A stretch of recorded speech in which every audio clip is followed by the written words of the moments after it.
¿Pudieron descansar? Sí, qué bueno.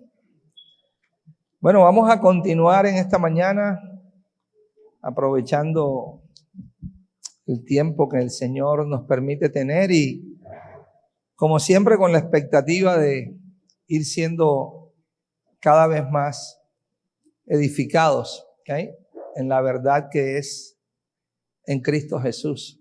Ayer estuvimos compartiendo un poco acerca del propósito eterno del Señor, ¿okay?, y estuvimos hablando que este propósito tiene que ver con la voluntad de Dios, con la intención divina, con su deseo, ¿ok?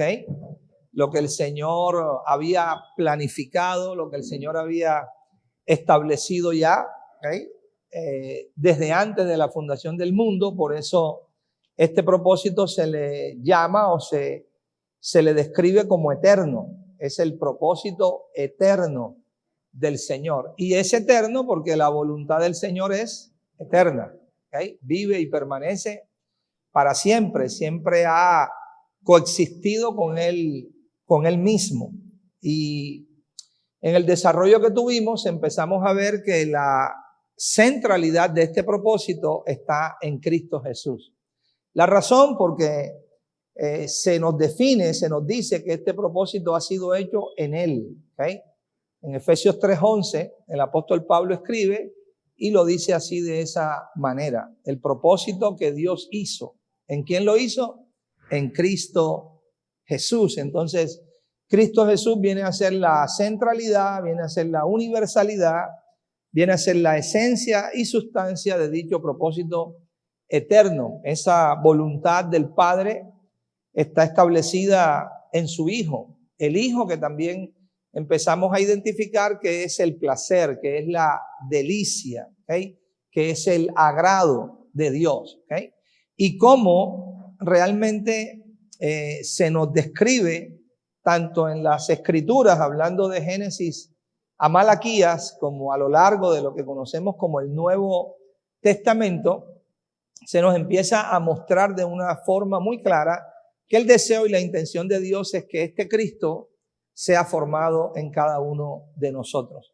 Se usan diferentes expresiones por parte de los escritores bajo la guía, bajo la luz del Espíritu. Y bueno, vamos a empezar aquí en Hebreos capítulo 2, haciendo un repaso muy rápido de lo que estuvimos hablando la noche anterior. Y dice en el versículo 9 de Hebreos 2, pero vemos a aquel que fue hecho un poco menor que los ángeles, a Jesús, coronado de gloria y de honra, a causa del padecimiento de la muerte, para que por la gracia de Dios gustase la muerte por todos. Porque convenía a aquel por cuya causa son todas las cosas y por quien todas las cosas subsisten, que habiendo de llevar, dice, muchos hijos a la gloria. Esa es una gran noticia, no son pocos los hijos que Él quiere llevar o que lleva a la gloria, sino son ¿qué? Muchos, que habiendo de llevar muchos hijos a la gloria, perfeccionase por aflicciones al autor de la salvación de ellos, ¿ok?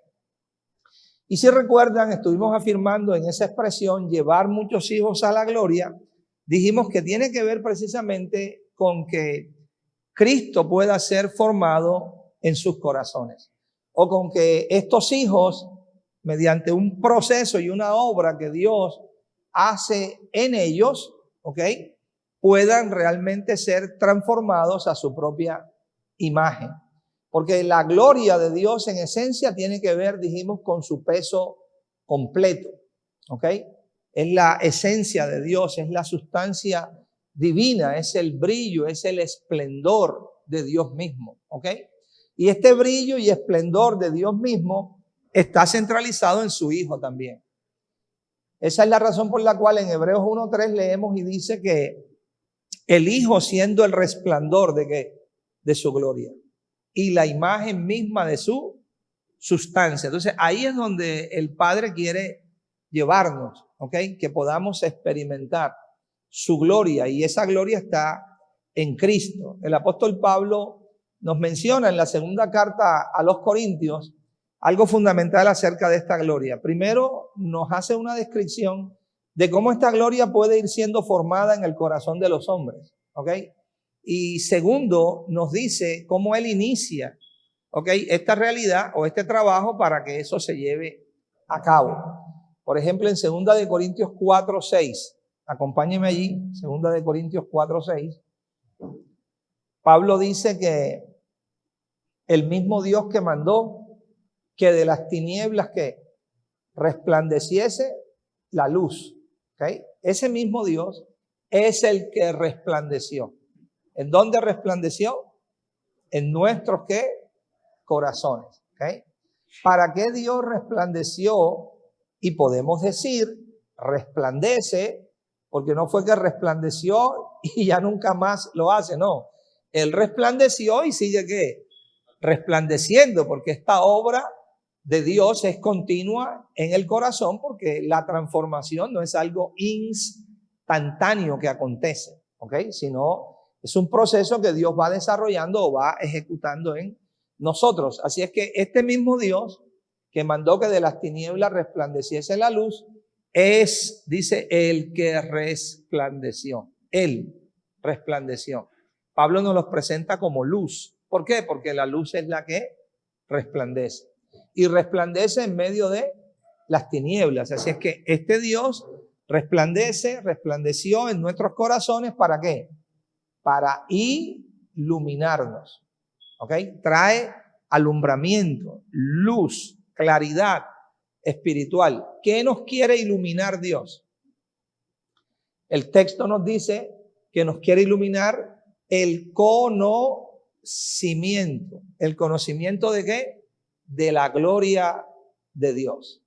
No es un conocimiento natural, no es un conocimiento externo, porque se trata del conocimiento de la gloria de Dios. Si esta gloria es la sustancia divina, o esta gloria es el peso completo de Dios, o esta gloria es la esencia del ser de Dios, entonces no puede ser un conocimiento natural, tiene que ser un conocimiento espiritual. Así es que Él aparece en nosotros con el propósito de iluminarnos el conocimiento de esa gloria de Dios, pero luego nos dice algo sumamente interesante, igual que lo anterior. ¿Dónde se encuentra esa gloria?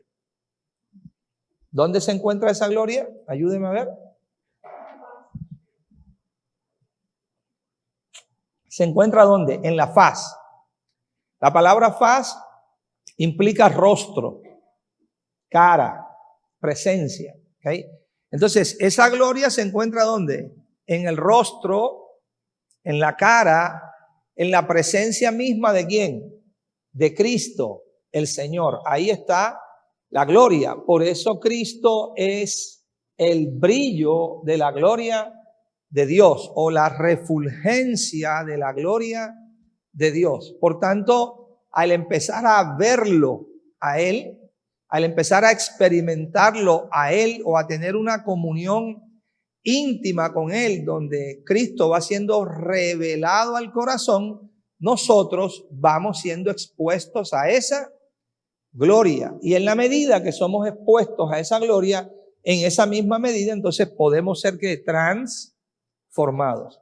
Eso mismo Pablo lo dice ahí en el contexto, pero en el capítulo 3 de 2 de Corintios, el verso 18. ¿Okay? Así es que leamos eso. 2 de Corintios, capítulo 3, versículo 18. ¿Qué dice Pablo allí? Dice, por tanto, todos nosotros, ¿qué? Mirando cómo, a cara descubierta. Esa expresión significa cara sin velo. ¿Ok? Hablando espiritualmente, nosotros estamos entendiendo por el testimonio que se nos da en las Escrituras que este velo no es un velo natural. ¿Ok? No es un velo externo. Es un velo ¿qué? Interno. Si es interno, ¿dónde está puesto el velo? En los corazones. Está puesto en los corazones. ¿Ok? Y el velo es aquella figura que no nos permite ver aquello que está ¿qué? Presente. ¿Okay? Si algo estuviese presente aquí, pero ninguno de nosotros supiésemos qué era lo que está allí, y aquí colocamos un velo, ¿okay?, que divide aquel lugar. Entonces todos los que estamos acá, ¿okay?, no podemos ver lo que se encuentra detrás del velo. El velo impide que lo que está allí que se vea. Ojo, el velo lo que hace es eso, impedir que lo que está que se vea, pero está. ¿Me hago entender? Está. Lo que pasa es que con el velo no se puede ¿qué? Ver. No se puede ver lo que está. Entonces, una cara descubierta, hablando espiritualmente, es cuando el velo se corre o el velo se puede ¿qué? Quitar. Cuando el velo se quita, entonces lo que está presente ahora se puede ver. Ahora se puede ¿qué? Contemplar. ¿Okay? Ese quitar el velo o correr aquella cubierta que está es lo que los apóstoles definieron como revelación o revelar, ¿ok? De ahí el último libro que tenemos en nuestra Biblia, Apocalipsis, revelación, ¿ok?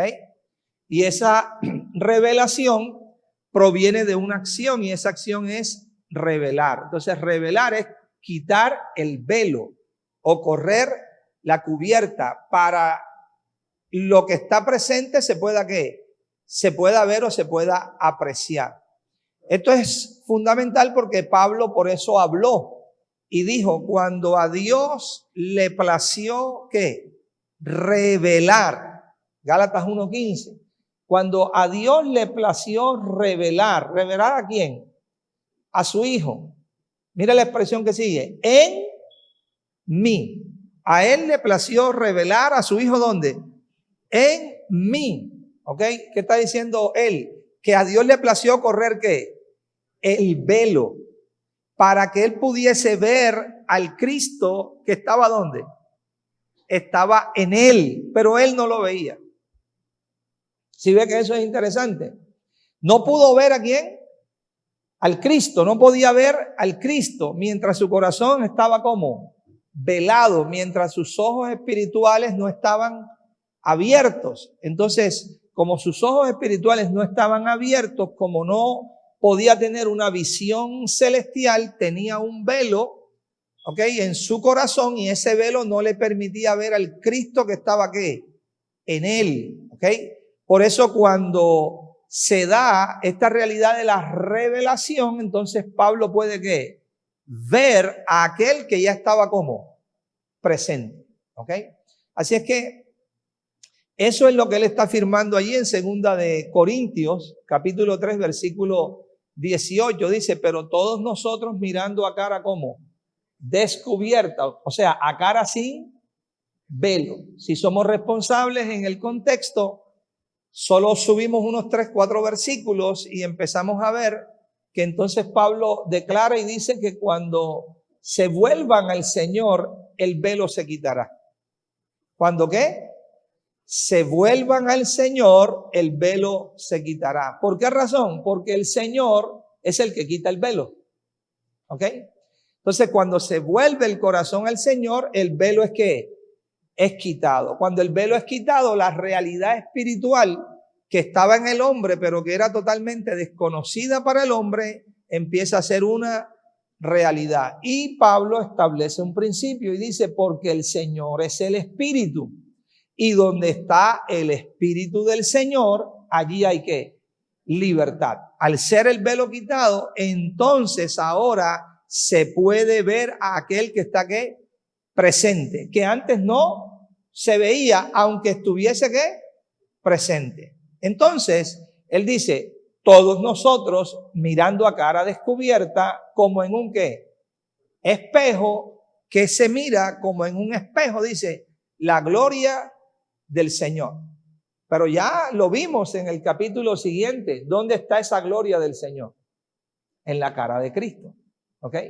Entonces, mirando como en un espejo, el espejo recuerde que transmite o refleja la imagen de la sustancia que está presente. La única manera para usted verse en un espejo es que usted se coloque delante del espejo. No tiene otra. Usted no se puede colocar delante del espejo y la imagen que el espejo le da es la de su esposa, no, le va a dar la suya.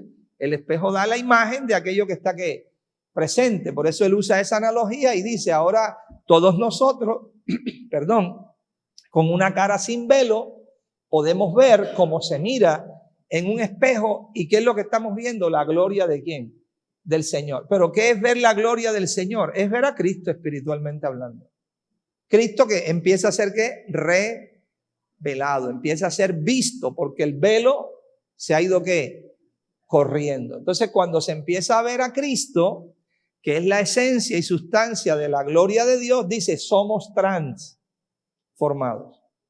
¿Okay? ¿Somos qué? Transformados. Entonces, este es un ver espiritual. ¿Okay?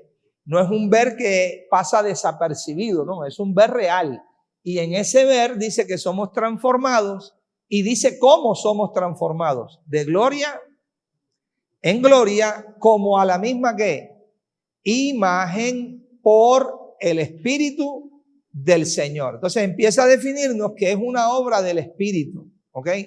Que esto humanamente no puede ser ¿qué? Logrado, ni alcanzado, ni experimentado, sino es mediante ¿qué? El Espíritu que podemos llegar a ver a quién, al Señor, y de esa manera vamos siendo transformados o vamos siendo cambiados, pero transformados y cambiados en la imagen que Dios desea. ¿Cuál es esa imagen? La imagen del Hijo. Esa es la imagen de Cristo. Eso en el contexto nuevo testamentario y sobre todo paulino es lo que enfoca esa realidad de llevar muchos hijos a la gloria. ¿Okay? ¿Cómo Dios lleva muchos hijos a la gloria? Cuando los va transformando conforme a la imagen de ¿qué? Del Hijo. Así de esa manera. ¿Okay? También estuvimos considerando lo que Pablo menciona en Romanos capítulo 8. Vamos a ver ahí el versículo 29. En este mismo contexto habla de eso. Romanos 8, 29. Porque a los que antes conoció, también los predestinó, o sea, les preparó un camino. ¿Okay? Les preparó un camino y ese camino se lo preparó de manera anticipada. Estuvimos viendo que ese camino no es algo, ese camino es Cristo. Yo soy el camino, soy la verdad y soy ¿qué? La vida. Así es que los predestina, les prepara un camino anticipadamente para que fuesen hechos conforme ¿qué? A la imagen de ese mismo camino que recorren.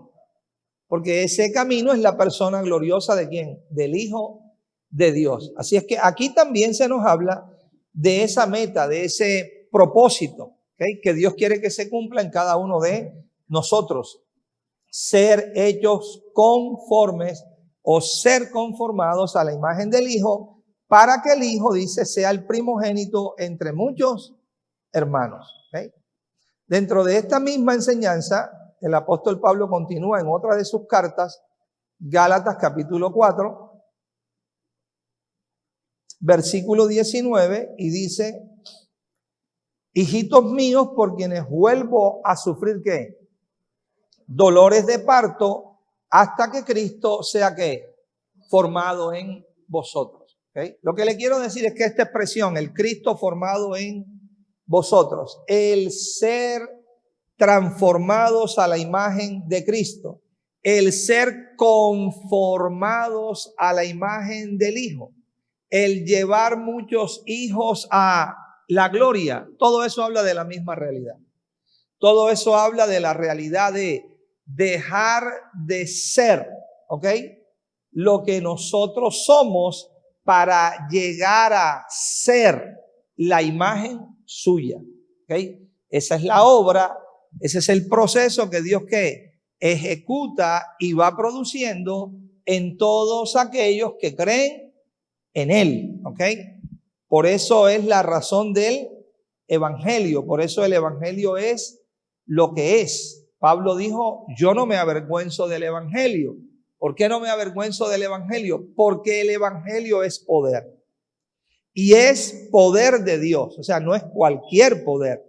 Es poder de Dios. ¿Poder de Dios para qué? Para salvar. Para salvación. ¿Ok? ¿Y a quién salva el evangelio? A todo aquel que cree. Entonces, cuando se crea ese evangelio, entonces el corazón, el hombre, el ser del hombre empieza a ser ¿qué? Salvado. Dios empieza a producir su obra, la obra de su Hijo por su Espíritu en el corazón de ese hombre. Y esa obra tiene un fin y esa obra tiene una meta. Es que ese hombre sea ¿qué? Conformado, transformado, hecho a la misma imagen de ¿qué? Del Hijo. Por eso la obra del Evangelio es una obra tan gloriosa. ¿Y por qué esa obra encuentra lugar? Bueno, esa obra encuentra lugar por la condición natural del hombre. ¿Okay? Anoche estuvimos viendo también que ese hombre, al pecar, ¿qué hace? Queda destituido. Destituido de esa gloria. Nadie puede ser destituido de algo si primero no ha sido ¿qué? Constituido en eso. El hombre fue creado en ese ámbito. ¿Okay? Fue creado en el ámbito de la gloria de Dios. Fue creado en el ámbito de la justicia de Dios. Al perder esa gloria, al perder esa justicia y al perder esa imagen, ese hombre ahora queda en una condición de necesidad absoluta y completa para que Dios pueda hacer ¿qué? La obra en él, ya que él por sí mismo es total y completamente incapaz de ¿qué? De hacerla. ¿Okay? Dios tiene una solución para esto y la solución que Dios tiene para esto se llama el evangelio. ¿Okay? A través de el evangelio, Dios puede traer una restauración plena en el hombre y puede producir en el hombre la eliminación de todo aquello que Dios no ha levantado en ese hombre, pero también puede producir el incremento, la vida, justicia, gloria y naturaleza de su Hijo en dicho hombre. Esa es la esencia de la realidad de la transformación. Pero también empezamos a ver que a lo largo de la historia se nos define y se nos marca un patrón. ¿Cuál es el patrón? El hombre quiere y ha propuesto sus propias soluciones al problema. ¿Ok? Cuando ya Dios ha establecido la solución al problema. Entonces el hombre muchas veces ignorando esto, él trata de producir ¿qué?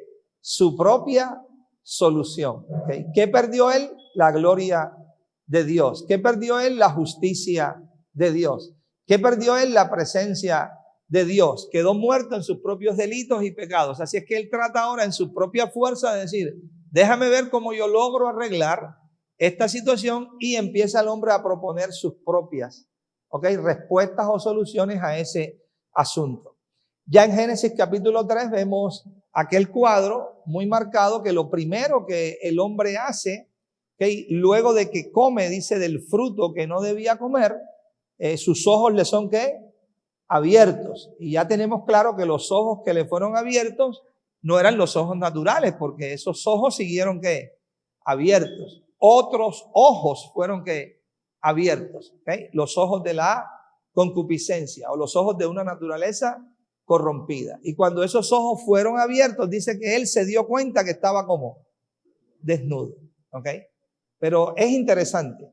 ¿Okay? ¿De qué tipo de desnudez es la que realmente el hombre se da cuenta? Porque ya sabemos que Dios lo hizo como lo hizo a su imagen y semejanza, pero externamente no le puso ningún ropaje al hombre. Por eso en Génesis 2:29 dice, y el hombre y su mujer estaban desnudos y no ¿qué? Y no se avergonzaban. Esa expresión que el escritor está usando ahí, que ellos estaban desnudos y no se avergonzaban, estaba hablando de una desnudez externa, ¿ok? Su cuerpo físico no tenía ningún ropaje. Más sin embargo, aunque ellos estaban así, no sé qué, no se avergonzaban. ¿Por qué razón no se avergonzaban?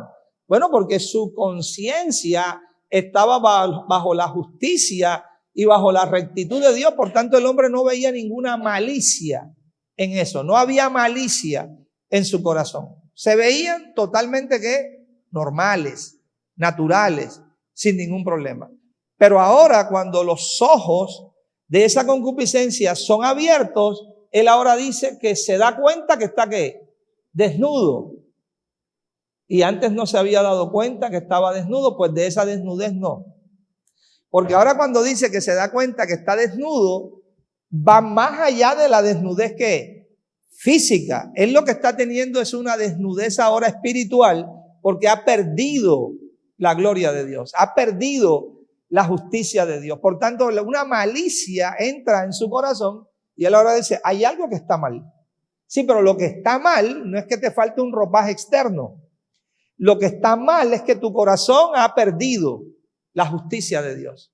Tu corazón ha perdido la gloria de Dios. Y como tu corazón ha perdido la gloria de Dios, entonces una naturaleza contraria a la naturaleza de Dios está tomando lugar en ti y te está acusando de esa condición que ahora tienes. Y anteriormente eso no te pasaba. ¿Sí? ¿Cuál es la reacción de ese hombre bajo esa nueva naturaleza?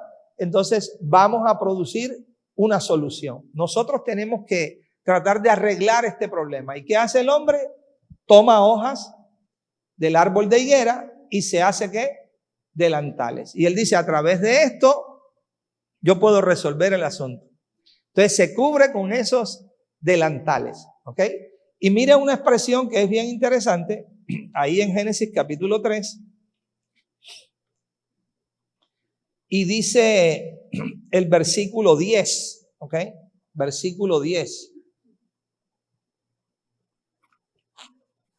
Y él respondió, pues Dios le llamó y le dijo, ¿dónde estás? ¿Dónde estás tú? Y él respondió y dijo, oí tu voz en el huerto y tuve miedo porque estaba desnudo y me escondí. Ahora, ya se había hecho los delantales. Ya tenía puestos los delantales. Pero cuando oye la voz, se percata de la presencia, dice que tiene miedo y se esconde. Pero él mismo le dice a Dios, me escondo, ¿por qué? ¿Cuál es la razón que lo lleva a esconderse? Porque en su razonamiento él dice, yo estaba como desnudo, como estaba desnudo me escondí. Pero ya tienes un delantal externo. Pero en tu conciencia sigues estando como desnudo, porque su problema no era exterior. Su problema era interno. No era un problema externo, era un problema interno. Él está desnudo. El asunto no es de una ropa externa. El asunto es que él ahora ha perdido la gloria, la justicia y la medida de rectitud que Dios le había dado. Por eso él ahora identifica y dice, wow, yo estoy desnudo. Así es que bajo este principio, eso mismo lo lleva a tratar, ¿ok? De hacer cosas para justificarse delante de ¿quién? De Dios. El problema que eso tiene, ¿ok? Y que es tan profundo, es que él, desde la naturaleza en la que se encuentra y lo que ahora es, no importa lo que haga, para tratar de justificarse delante de Dios, todo lo que él haga se denomina obras muertas para el Señor. ¿Por qué son obras muertas? Porque proceden de una naturaleza muerta. Una naturaleza muerta solo puede producir obras muertas. Una naturaleza divina solo puede producir obras que corresponden a esa naturaleza. Así es que él ahora está haciendo sus obras. ¿Ok? Y a través de estas obras yo me puedo justificar delante de Dios, o puedo cambiar mi apariencia delante de Dios, aunque su propio ser sigue siendo exactamente el mismo. ¿Okay? Y esa es la raíz, ¿ok? De lo que hoy conocemos como la justicia propia o la autojustificación. ¿Ok? Todo lo que nosotros tratemos de hacer, querramos hacer o hagamos en nombre de Dios o para Dios, asumiendo que eso que hacemos nos va a dar algún valor delante de Dios o nos va a posicionar delante de Dios o nos va a hacer ganar algún mérito especial o particular que delante de Dios. Todo eso se llama justicia propia o autojustificación y delante de Dios no tiene valor que alguno, porque el hombre dentro de lo que es en esa condición no puede agradar a Dios de ninguna manera. Él ha sido destituido totalmente de la gloria de Dios. Pablo, para dejar ese problema, digamos, muy descrito, definido, que no quede duda alguna, mire lo que escribe en Romanos capítulo 3. ¿Okay? Y esto a nosotros nos tiene que servir de una base muy importante, ¿okay? Fundamental, para entender que nada de lo que nosotros hacemos en la carne o nada de lo que nosotros hacemos en una naturaleza que sea contraria a Dios, para Dios tiene que valor alguno. Para Dios no tiene ningún valor en absoluto. No sirve, es una pérdida total. Entonces Pablo dice, Romanos 3, verso 9, ¿qué pues? ¿Somos nosotros mejores que ellos? En ninguna manera. Pues ya hemos acusado a judíos y a gentiles que todos están, ¿qué? Bajo pecado. Como está escrito, no hay justo ni aun uno. No hay quien no hay quien entienda. No hay quien busque a quién. A Dios. Todos se desviaron, a una se hicieron inútiles. No hay quien haga lo bueno. No hay ni siquiera ¿qué? Uno. Esa es la naturaleza del hombre. Natural, ¿ok? Una naturaleza opuesta y una naturaleza contraria ¿qué? Al Señor. ¿Cuál es el punto aquí? Todo lo que se produzca desde esa naturaleza para Dios no tiene ningún significado. Para Dios no tiene ningún valor. Para Dios es una pérdida completa, ¿ok? En absoluto. Entonces el hombre estando en esta condición necesita sí o sí la intervención divina y la obra que solo Dios puede ¿qué? Hacer, ¿ok? Y por eso es la necesidad que tenemos acerca de este evangelio y de experimentar la obra y el poder de este evangelio. Que sería lo mismo decir experimentar la obra y el poder de esta luz divina o experimentar la obra y el poder de la gracia de Dios, ¿ok? Se trata entonces de lo que Dios puede hacer en el hombre y no de lo que el hombre intente hacer para Dios, ¿ok? La religión tiene mucho de eso, ¿de qué? El intento de los hombres que tratan de hacer cosas para Dios, lograr cosas para Dios, alcanzar cosas para Dios, pero el principio sigue estando lo mismo. Se siguen haciendo ¿qué? Inútiles, porque nada de eso puede producir lo divino. Imagínense que algo natural, terrenal y en corrupción pueda producir algo divino. No existe. No hay manera. Es como usted aspirar que dos cerditos se unen, ¿ok? Macho y hembra y va a salir un perro. No, no puede salir un perro, tiene que salir otro cerdito. Porque ellos solamente pueden producir lo que es de su propia ¿qué? Naturaleza. La genética que hay en ellos, eso es lo que se va a ¿qué? A reproducir. Entonces, nada de lo humano puede producir ¿qué? Lo divino. ¿Okay? Más Dios sí puede producir en esa vasija humana lo divino. Pero eso lo puede producir ¿qué? Él, no lo puede producir el hombre, no lo podemos producir nosotros. ¿Okay? Así es que el hombre por sí mismo no puede cambiar lo que es. Solamente a través de la obra de transformación de Dios, este hombre puede ser cambiado. Y aquí es donde Dios, una vez más, afirma su solución que tiene y la da a conocer. Romanos entonces, capítulo 1, el apóstol lo dice de la siguiente manera. Verso 1. Romanos 1, verso 1. Pablo, siervo de Jesucristo, ¿ok? ¿Llamado a qué? A ser apóstol.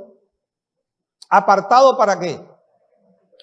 Él dice, yo fui apartado para el evangelio ¿de quién? De Dios. ¿Okay? Fui apartado para el evangelio de Dios. Un evangelio que, dicho sea de paso, la escritura le llama que es un evangelio eterno. ¿Ok? Es un evangelio ¿qué? Eterno. ¿Ok? Si es un evangelio eterno, usted y yo no habíamos nacido y ya ese evangelio ¿qué? Estaba. ¿Ok? Pasará su tiempo y mi tiempo en la faz de esta tierra, habitando nosotros en este cuerpo terrenal, y el evangelio seguirá ¿qué? Existiendo, porque es un evangelio ¿qué? Eterno, coexiste con él, hace parte de él mismo, tiene su propia sustancia. Entonces Pablo dice, yo fui apartado para el evangelio de Dios. Dicho evangelio, dice, Dios lo había prometido. Lo había prometido antes por sus profetas. ¿En dónde lo había prometido? ¿Dónde quedó la evidencia? ¿Dónde quedó el testimonio de ese evangelio que fue prometido? Dice, en las santas escrituras. ¿En dónde? En las santas escrituras. O sea, las santas escrituras nos dan evidencia que Dios ya había anunciado su evangelio, que Dios había compartido su evangelio, que Dios había manifestado su evangelio. Y este evangelio Dios se lo compartió o se lo manifestó, ¿ok? A muchos en el Antiguo Testamento. Uno de ellos fue Abraham, ¿ok? Para que tengamos ahí la evidencia, Gálatas capítulo 3, versículo número 8. Dice, y la escritura, previendo que Dios había de justificar por la fe a los gentiles, dio de antemano. Dio de antemano. ¿Qué dio de antemano? ¿La qué? La buena nueva. ¿A quién? A Abraham. ¿Cuál es esa buena nueva? El evangelio. ¿Okay? Dio de antemano la buena nueva a Abraham, diciendo, en ti serán benditas todas ¿qué? Las naciones. No es que Dios le estaba diciendo a Abraham que en Abraham iban a ser benditas todas las naciones de la tierra. Dios lo que le estaba diciendo es que en tu simiente serán ¿qué? Benditas todas las naciones de la tierra. Por eso explica ahí más adelante que esa simiente que Dios le está hablando a Abraham es Cristo mismo. Por eso no habla de muchas simientes, sino habla de tu simiente, una sola, la cual es ¿quién? Cristo. ¿Okay? De antemano lo que Dios le está diciendo a este hombre es, yo voy a enviar mi simiente, yo voy a enviar mi semilla, y en mi semilla serán benditas ¿qué? Todas las familias de la tierra, en mi semilla. ¿Okay? Eso fue exactamente lo mismo que Dios habló en Génesis 3:15. ¿Ok? Cuando le habló a la serpiente, yo pondré enemistad entre ti y la mujer, y entre tu simiente y la simiente ¿qué? Suya. La simiente suya es la simiente de la mujer. ¿Quién es la simiente de la mujer? Cristo, el Señor. ¿Ok? Tú le herirás en el calcañar, pero ella te herirá ¿dónde? En la cabeza. Entonces ya Dios estaba anunciando su solución, anunciando la respuesta divina que vendría. Y esta respuesta divina es ¿quién? Cristo, el Señor. La simiente divina. Fuera de esta simiente el hombre no tiene ¿qué? Respuesta. Fuera de esta simiente el hombre no tiene solución. Así es que Pablo dice, señores, Dios había prometido este glorioso evangelio. Las santas escrituras nos dan ¿qué? Testimonio de esta promesa, de este anuncio del evangelio, porque Dios se lo habló. ¿Ok? A Abraham, se lo testificó a Moisés, se lo testificó a David. Por eso el Señor, hablando de Abraham, dice, Abraham vio mi día. Abraham vio mi día y se ¿qué? Y se gozó de mi día. ¿Ok? ¿Cuál día? Pues el día del Señor, el día que todas las escrituras testifican de él. Desde Génesis hasta Apocalipsis se nos testifica del día del Señor, que no es un día natural, no es un día de 24 horas, no es un día que está alumbrado por el sol natural, sino que es el día de la aparición de Cristo, de esta simiente divina, ¿dónde? En los corazones de los hombres. Él es el lucero de la mañana que es capaz de aparecer en el corazón de los hombres, y así el día del Señor llega a esos corazones y alumbra para iniciar la obra de Dios. Pablo entonces dice acerca de este evangelio, versículo 3 de Romanos 1, ayúdeme por favor, ¿qué dice Pablo acerca de este evangelio?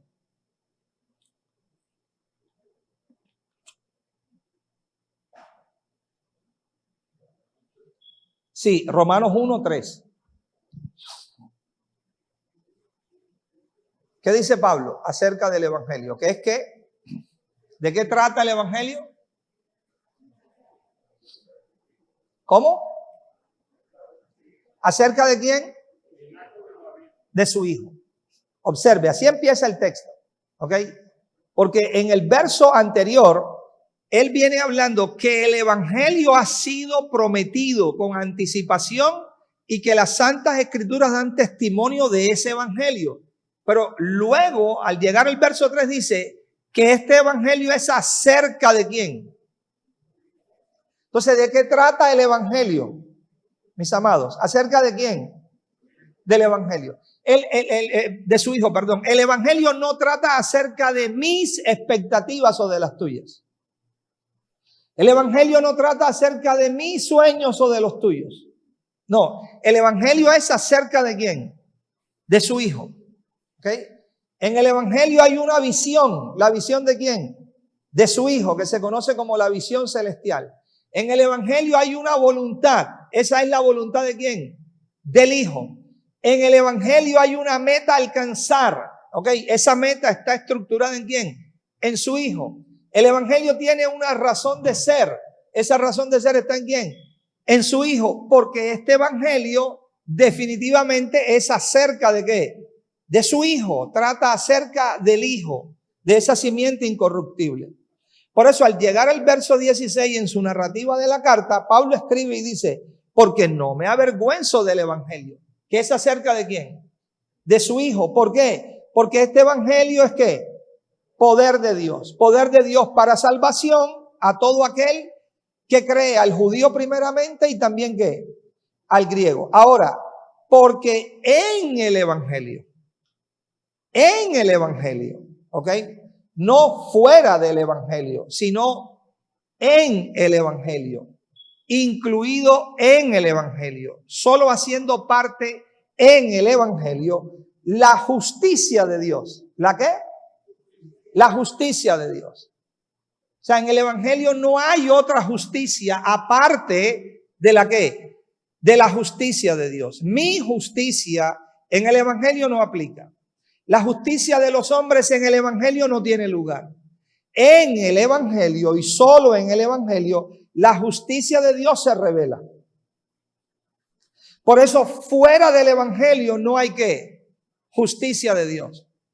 Cuando yo trato humanamente de justificarme delante de Dios, les pregunto, ¿conozco el evangelio?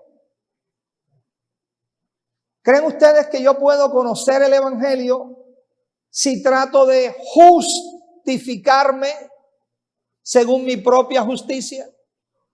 No conozco el evangelio, porque para conocer el evangelio o en el conocimiento del evangelio se revela una justicia y no es la propia nuestra. La justicia que se revela, ¿cuál es? La justicia de Dios. Y se revela, dice allí, ¿por qué? Por fe. Y esa fe es la fe de ¿quién? Del Hijo de Dios. Esa fe es la luz de Cristo. Esa fe es la mente de Cristo. Esa fe es la perspectiva divina. Esa fe es la comprensión celestial. Esa fe es el entendimiento que viene de arriba. Esa fe es el conocimiento de Dios. Esa fe es el ver de Dios.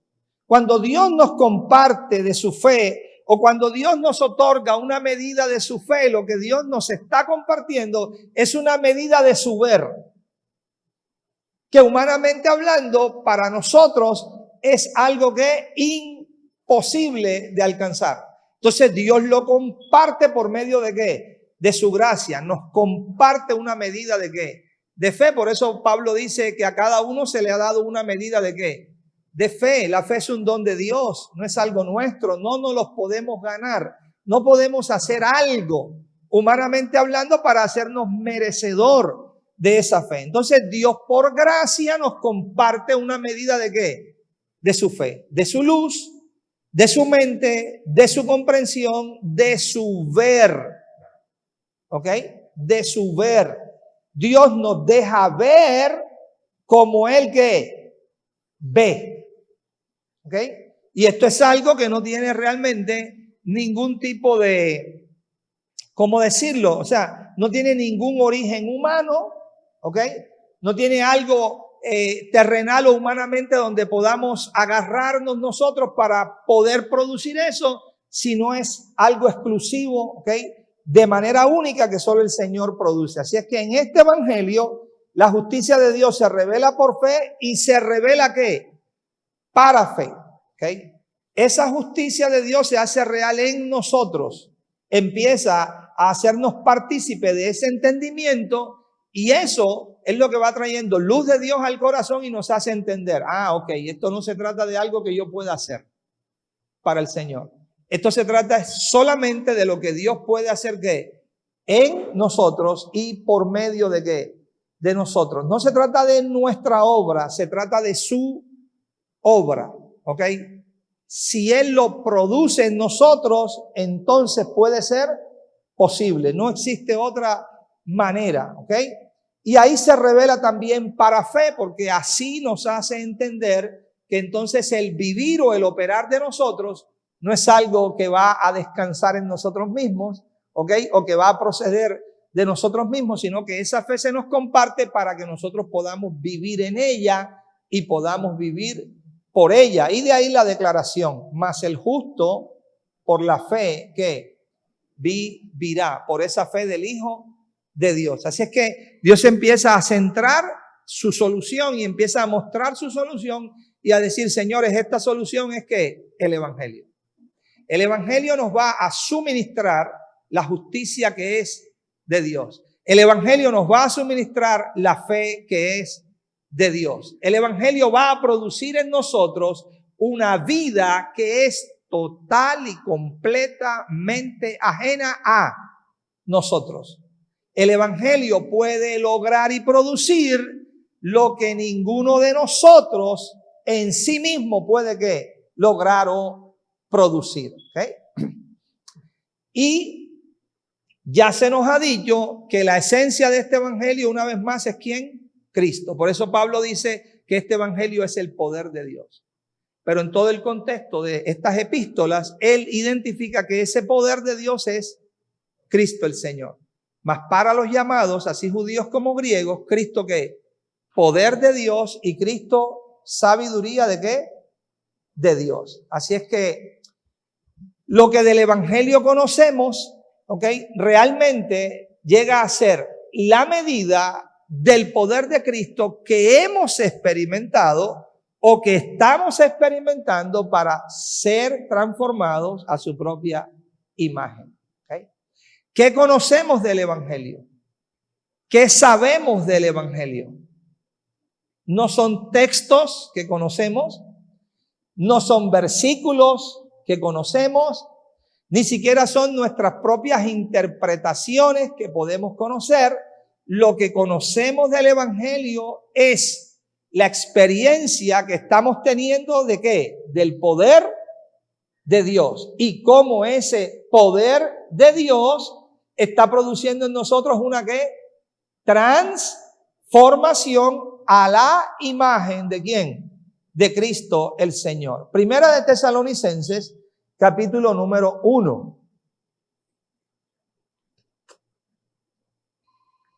Por eso es que esta solución de Dios, el Evangelio, no son solo palabras que oímos, ¿ok? No son solo palabras que aprendemos, ¿ok? No, es el poder de Cristo. El poder de Cristo que experimentamos para ser transformados a su propia imagen. Primera de Tesalonicenses, capítulo 1, versículo 1, lo describe así, ¿Ok? Verso 2. Damos siempre gracias a Dios por todos ustedes, haciendo memoria de ustedes en nuestras oraciones. ¿Ok? Dice él, acordándonos sin cesar, delante del Dios y Padre nuestro, de la obra de ¿qué? De vuestra fe, ¿ok? Y del trabajo de ¿qué? De amor y de nuestra constancia en la ¿qué? En la esperanza o expectativa en nuestro Señor Jesucristo. Ya es mucho lo que el apóstol está diciendo aquí, ¿ok? En esta parte que acabamos de leer. Él está identificando, ¿ok? Que hay una obra del Padre Eterno y que esta obra, él la llama la obra de vuestra ¿qué? De vuestra fe, ¿ok? Pablo no se está refiriendo a las creencias de los tesalonicenses. Pablo se está refiriendo que la fe del Hijo de Dios, que la luz de Cristo, que la perspectiva de Cristo, que la mente de Cristo está tomando lugar ¿dónde? En los corazones de ellos. Que el amor de Cristo está siendo revelado ¿dónde? En el corazón de ellos. Que por medio de ese amor hay un trabajo que se está ¿qué? Manifestando. Pero además también habla de una constancia que ellos están teniendo. Están siendo constantes y perseverantes. ¿Constantes y perseverantes en qué? En la esperanza, en la expectativa. La palabra en el griego es elpis, un anhelo ardiente y ferviente, ¿ok? Y es un anhelo ardiente y ferviente ¿en quién? En el Señor, ¿qué? Jesucristo, ¿ok? Y ese anhelo ardiente y ferviente es que cada día anhelaban y deseaban ¿qué? Conocerle más, oírle más, verle más, ser por él enseñados, ser por él direccionados, guiados. Esa era su expectativa diaria, ¿ok? Y llega el verso 4 y dice, porque conocemos, hermanos amados, de Dios vuestra elección. Y aquí viene verso 5, pues nuestro evangelio, el que él les ha ¿qué? Compartido, nuestro evangelio no llegó a vosotros en palabra ¿qué? Solamente. Este evangelio no llegó a ustedes en palabras nada más. O sea, Pablo le está diciendo, señores, cuando yo fui a compartirles el evangelio, yo no les fui a compartir a ustedes un conjunto de palabras para que ustedes aprendieran ¿qué? Esas palabras, para que ustedes conocieran esas palabras o para que ustedes memorizaran ¿qué? Esas palabras. ¿Ok? Como si el evangelio fuese, permítame decirle, como algún tipo de doctrina o enseñanza que un hombre puede levantar. ¿Ok? Que en aquel tiempo había muchas. Una de ellas, por ejemplo, era el gnosticismo. El gnosticismo traía un conjunto de enseñanzas acerca de la gnosis, el conocimiento del hombre y cómo la mente del hombre llegaba a producir o a crear o a desarrollar muchas cosas. Pablo dice, sí, señores, pero el evangelio que yo les he traído no es un asunto de solo palabras. El evangelio no ha llegado hasta ustedes solo como ¿qué? Como palabras, ¿ok? Porque si solo fuera palabras, escúcheme, entonces habría allí un gran problema persistiendo. Y es que solo palabras humanas no pueden ¿qué? Transformar al hombre. No. Las palabras solamente no cambian. Las palabras no transforman al ser humano. ¿Okay? Le cambian una manera que él tiene de pensar. Antes creían unas cosas y ahora tiene otras ¿qué? Creencias. Es como el que puede pasar recorriendo todas las religiones, ¿ok? Que existen. Entonces hoy está en una, mañana vuelve y está ¿qué? En otra, luego aprende ¿qué? Otras, y él va teniendo un cambio de ¿qué? De palabras, de pensamiento. Pero Pablo dice, señores, este evangelio no llegó a ustedes en palabras solamente, sino también ¿en qué? En poder. ¿Cuál poder? El poder de Dios. Cristo mismo, ¿ok? También llegó a ustedes en el Espíritu Santo, que es el Espíritu de verdad, el Espíritu que los guía a toda verdad, ¿ok? Y también llegó a ustedes en plena certidumbre, como bien sabéis cuáles fuimos entre vosotros por amor de qué, de ustedes. Así es que de esta manera, dice él, el evangelio llegó a ustedes. El evangelio apareció en sus corazones. El evangelio le fue ¿qué? Anunciado. Primera de Pedro. Y empezamos a adentrarnos en esta obra. ¿Cómo es esta obra que Dios produce en los corazones de aquellos que creen? Está claro que esta obra se produce en los corazones de los que creen, de los verdaderos creyentes. Aquellos que no creen, pues el evangelio no puede producir nada en ellos. Primera de Pedro, capítulo número 1, versículo número 22, el apóstol Pedro empieza a declarar y a decir esto. Habiendo purificado vuestras almas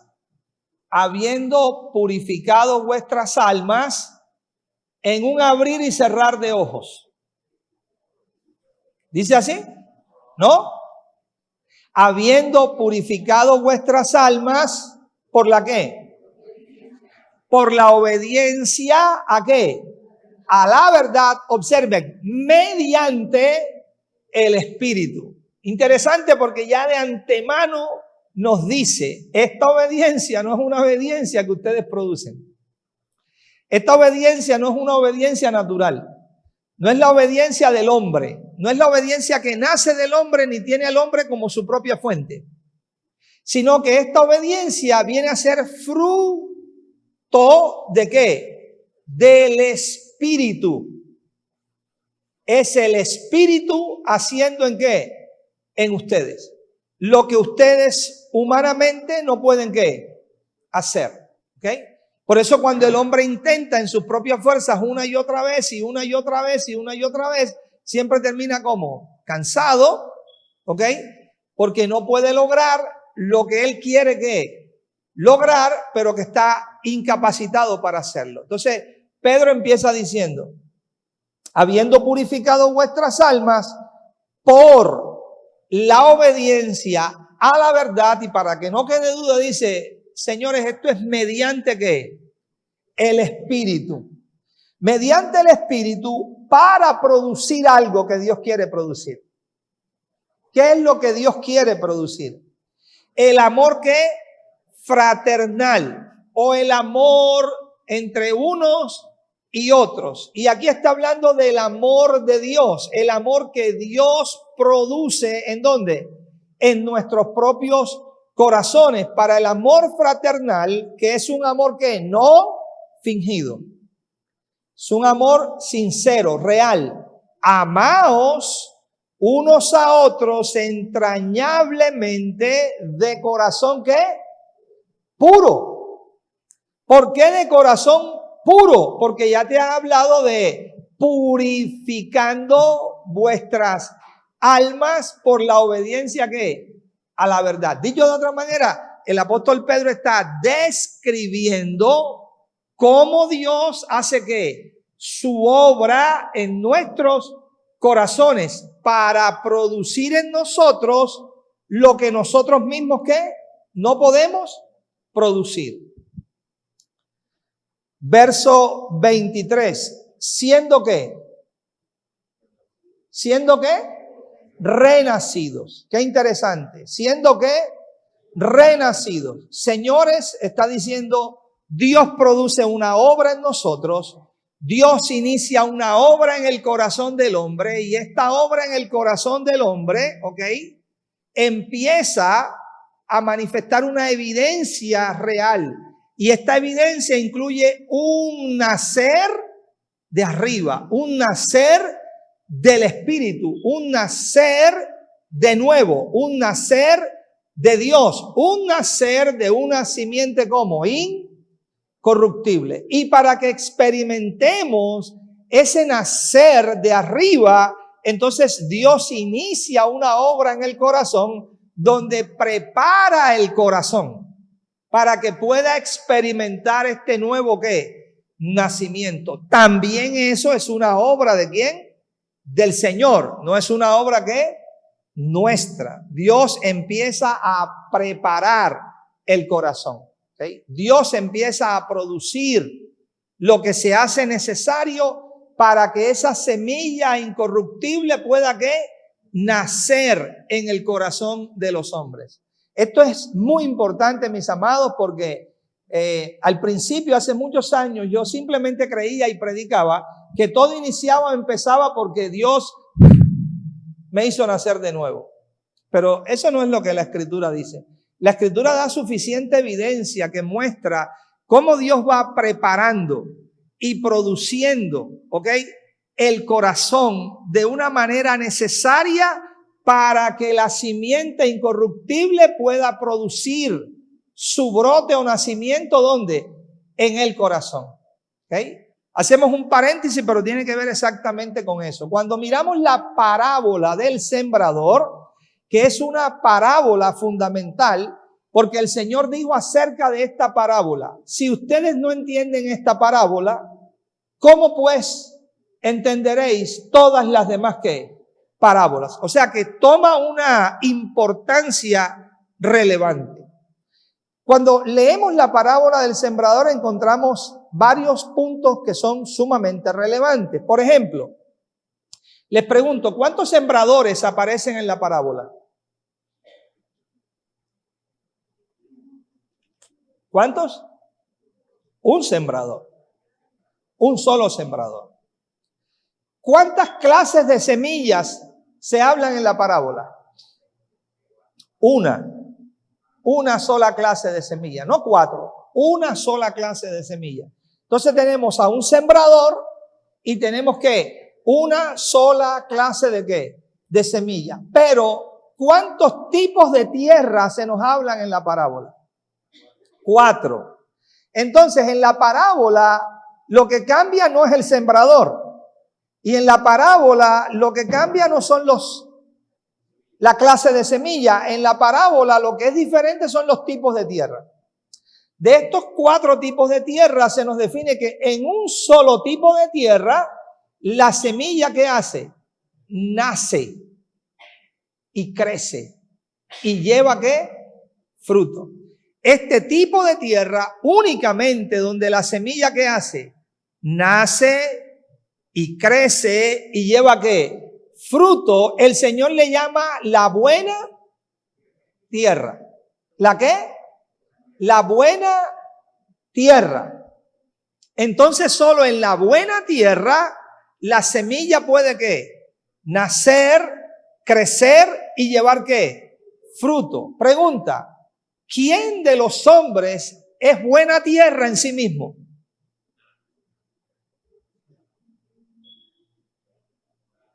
Entonces, nadie de los hombres es buena tierra ¿qué? En sí mismo. Todos empezamos siendo en el ámbito natural una tierra que es contraria y opuesta a la semilla de Dios.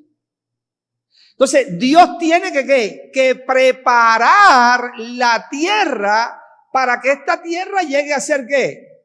Buena tierra. Porque si Dios no la prepara, ¿cómo nosotros nos podemos preparar a nosotros mismos? Por eso es que se conoce como una obra de ¿qué? De gracia. Por eso es algo que el hombre no puede ¿qué? Hacer. Solo Dios puede ¿qué? Producir. Entonces Dios quiere preparar la buena tierra para que su semilla ¿qué? Nazca y brote en ella. Pablo hace una descripción de esta buena tierra. Primera de Timoteo. Vamos un momento allí. Y ya volvemos a Primera de Pedro. En Primera de Timoteo, Pablo hace una descripción de esta buena tierra. Capítulo número 1,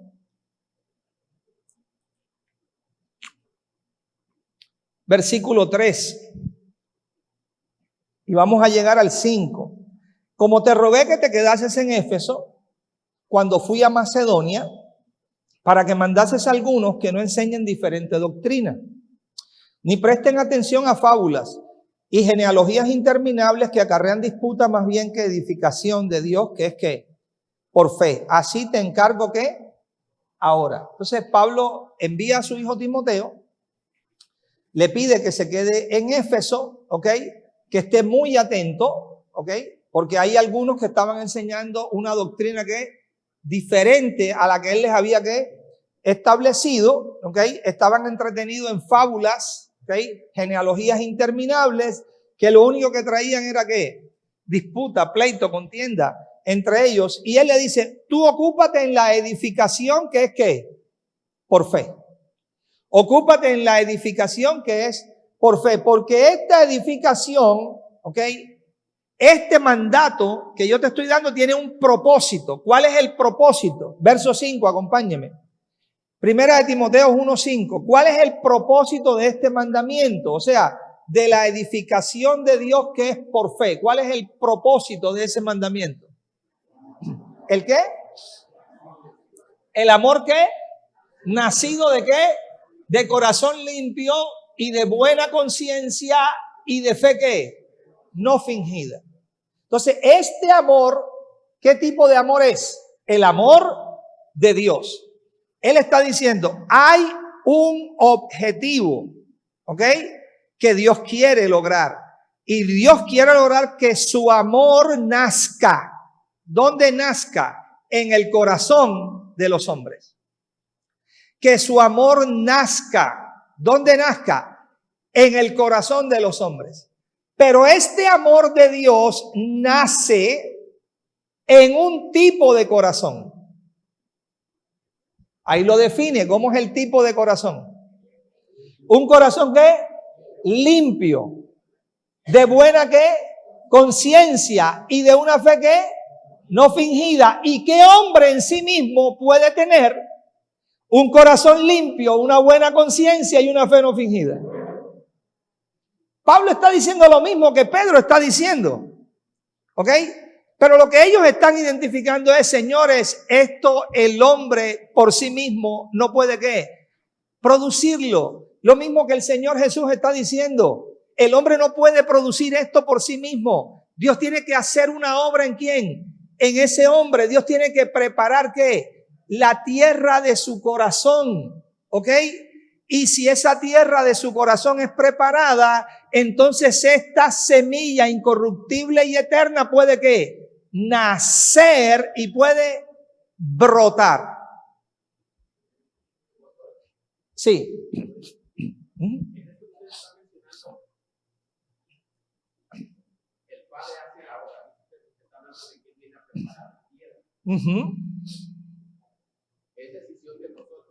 Ahora vamos a ver cómo la prepara. Para allá voy. Para allá voy, ¿ok? Pero lo que quiero mostrar, en principio es, y que quede muy claro, el hombre no puede hacer esto por sí mismo. El hombre no puede preparar su corazón. No puede hacerlo. Es una obra ¿de qué? De Dios. Lo que vamos a ver es qué participación tiene el hombre. ¿Tiene alguna participación o no tiene ninguna participación? ¿Tiene alguna responsabilidad o no tiene ninguna responsabilidad? Eso es importante que lo identifiquemos, ¿ok? Entonces ya quedó claro, Dios tiene que preparar ¿qué? Esta tierra. ¿Okay? Cuando esta tierra es preparada por Dios, entonces la semilla incorruptible tiene ¿qué? Un lugar y un terreno donde ella puede ¿qué? Brotar, nacer, crecer y llevar ¿qué? Fruto, ¿ok? Entonces, ¿cómo inicia esta obra? Vamos a Isaías, capítulo 45, un lenguaje profético pero inmensamente rico que nos empieza a dar muchas luces acerca de esta realidad.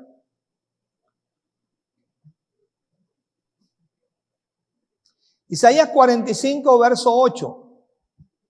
Isaías 45, verso 8. Por eso es que el principio dice que el evangelio es poder de Dios para salvación. ¿Y a quién salva? A todo aquel que cree. ¿Ok? A todo aquel que cree. Y aunque ese creer Es la fe del Hijo de Dios y es un don de Dios. Lo que vamos a ver es si tenemos alguna responsabilidad nosotros cuando Dios inicia su obra en el corazón de los hombres. ¿Okay? Dice Isaías 45:8, rociad cielos ¿de qué? De arriba y las nubes destilen ¿qué? Ya de antemano identificamos, es un lenguaje profético y es un lenguaje espiritual. Lo que está usando son elementos que materiales o naturales para que nosotros identifiquemos. Pero usted nunca ha visto que las nubes que usted ve allí rocían justicia. Lo que rocían es agua natural, H2O. Rocían agua, no justicia. ¿Okay? Entonces el lenguaje es profético. ¿Okay? Te empieza diciendo, rociad cielos ¿de dónde? Y te hace la implicación, ¿cielos de dónde? De arriba. ¿Las nubes dónde están? Arriba. ¿Y qué van a rociar? Lo que está arriba, ¿qué es lo que rocea? O rocía, pero ¿qué es lo que rocía? ¿Qué es lo que dice el texto que fluye? Justicia. Entonces, lo que te está diciendo cuando te usa el lenguaje figurativo de cielos y nubes, lo que te está diciendo es, señores, esto fluye de Dios. Esto fluye de arriba. Esto tiene a Dios como ¿qué? Como fuente. Los cielos, ¿ok? No es un espacio físico. Es el ámbito donde la voluntad de Dios se lleva a cabo perfecta y completamente. Hágase tu voluntad en la tierra, así como se hace en los cielos. Vosotros sois de abajo, yo soy de ¿qué? De arriba. Arriba, los cielos hablan de ¿qué? De un dominio y autoridad espiritual donde el reino de Dios se está ejecutando de manera ¿qué? Plena, ¿ok? Allí gobierna Dios y Dios es la fuente de todo lo que allí se produce. Por tanto, de Dios de arriba, ¿qué procede? ¿Qué emana de él? Justicia. ¿Qué es la justicia de Dios en términos muy prácticos? Es la naturaleza de Dios. Es la esencia de su carácter. ¿Ok? La esencia de su carácter, su propia ¿qué? Naturaleza. Por eso la Escritura una y otra vez testifica que Dios es justo. Y dice, y en él, en Dios, no hay injusticia. En Dios no puede existir ¿qué? Injusticia, porque eso no pertenece a su naturaleza. Dios nunca se va a gozar de la injusticia, siempre se va a gozar de la verdad. Dios nunca podrá amar la maldad, la aborrece. Aborrece la maldad, pero ama la ¿qué? La justicia, su propia naturaleza, su propio carácter. Así es que la palabra profética está diciendo, señores, hay algo que el hombre perdió. ¿Qué fue lo que el hombre perdió? Gloria, justicia. El hombre perdió eso de parte, ¿ok? De sí mismo cuando desobedece ¿a quién? A Dios. El hombre ahora tiene que recibir de Dios la ¿qué? La justicia. Tiene que ser formado en él la ¿qué? La imagen que se perdió, la gloria que él perdió, tiene que ser establecida nuevamente ¿en quién? En él. Entonces Dios manda, hace que fluya de su propia presencia ¿qué? Justicia. Solo que usa un cuadro natural y dice, miren los cielos de arriba y las nubes que destilan. Justicia, ¿ok? Y luego, ¿qué sigue en el texto, por favor? 45:8. ¿Qué sigue en el texto?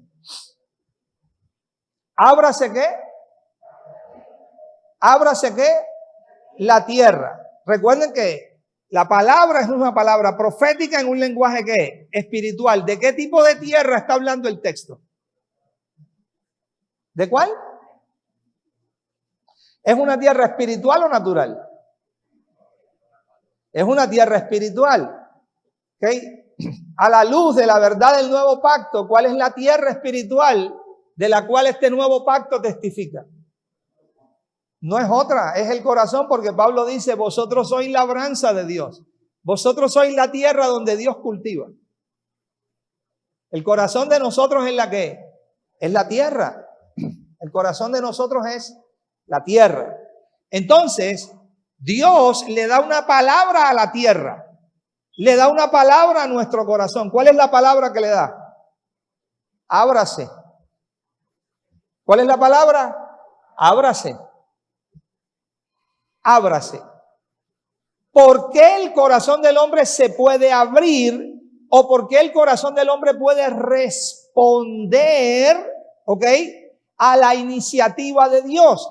Precisamente porque esta iniciativa de Dios, precisamente porque esta luz de Dios y precisamente porque esta gracia de Dios, cuando aparece en el corazón del hombre, lo habilita para que este hombre se pueda volver a Dios.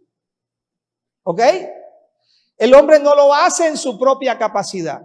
Se puede volver a Dios. Pero siempre es necesario comprender que aunque Dios le brinda la habilidad y capacidad para que este hombre se vuelva, no lo obliga a que se vuelva. Porque si lo obligara a que se vuelva, entonces estaríamos nosotros perdiendo el tiempo en todo lo que hemos hablado y compartido acerca del Evangelio. No habría nada que hacer, la obra sería completa, absoluta de Dios, el hombre sin ningún tipo de responsabilidad. Entonces, ¿qué hacemos? Nada, sentémonos, crucémonos de brazos y que Dios haga todo en nosotros lo que tenga que hacer. Todo lo que pase en nosotros, favorablemente tendríamos que decir Dios lo produjo, y todo lo que aconteciera en nosotros que es contrario y opuesto a Dios, también tendríamos que decir lo mismo. Porque nosotros no teníamos ningún tipo de responsabilidad. Entonces, Dios capacita y habilita al hombre para que responda a su llamado, pero no lo obliga o coacciona para que responda a su llamado. ¿Me estoy haciendo entender? Eso también implica que cuando nosotros respondemos a la iniciativa de Dios, no tenemos absolutamente nada de qué jactarnos. ¿Lo estamos viendo? No tenemos nada de qué jactarnos. ¿Por qué razón? Porque podemos responder, porque Dios ha iniciado su obra en nuestro corazón, y su poder nos habilita y capacita para hacerlo, aunque no nos obligue. Pero si lo hacemos, la gloria y la honra se la lleva ¿quién? El Señor y no nosotros. Porque no tenemos nada de qué gloriarnos o jactarnos a nosotros mismos. Si alguien tiene algo de qué gloriarse o jactarse, habría que decirle a esa persona: sálvate a ti mismo. Sin la luz, sin la gracia, sin el poder de Dios, sálvate a ti mismo. A ver si puedes hacerlo. No hay manera, no hay forma. Por tanto, ábrase la tierra y luego, si la tierra se abre, ¿qué recibe la tierra? ¿Qué recibe la tierra? ¿Cuál semilla? ¿Cómo Dios la llama en el texto? Justicia, justicia, justicia. Porque ¿qué es lo que cae de arriba? Justicia. ¿Ve? Lo que cae de arriba es ¿qué? Justicia, naturaleza de Dios, que contiene vida de Dios, justicia, naturaleza. Si la tierra se abre, ¿la tierra qué recibe? Justicia de Dios. Y si esa tierra recibe justicia de Dios, entonces Dios dice: produzcanse. Produzcanse. Es orden divina, es mandato celestial. Produzcanse. ¿Qué se va a producir? ¿Qué se va a producir? Se va a producir la salvación y se va a producir ¿qué? La justicia. Interesante. Se produce salvación y justicia y luego dice: háganse brotar ¿cómo? Importante esto, no separadamente, sino que juntamente háganse brotar salvación y justicia. Yo, el Señor, lo he creado. Dígale que está a su lado: nueva creación. Dios produce su nueva creación en el hombre. Dios hace al hombre una nueva criatura. ¿ok? Si este hombre responde en su corazón a la obra que Dios ha ¿qué? Iniciado en él, ¿ok? Salvación. Bueno, la obra del Salvador en el corazón ¿de qué? De ese hombre. Salvación, soteria, Salvador, soter. Nunca puede haber una salvación si no hay ¿qué? Un Salvador. Nunca puede haber una soteria si no hay un soter. Nunca puede haber una salvación si no experimentamos la obra del Salvador. ¿En dónde? En nuestro corazón para transformarnos a su propia imagen. Entonces se produce la salvación, que es la obra ¿de qué? Del Salvador en el corazón, pero también se produce juntamente ¿con qué? Con la justicia.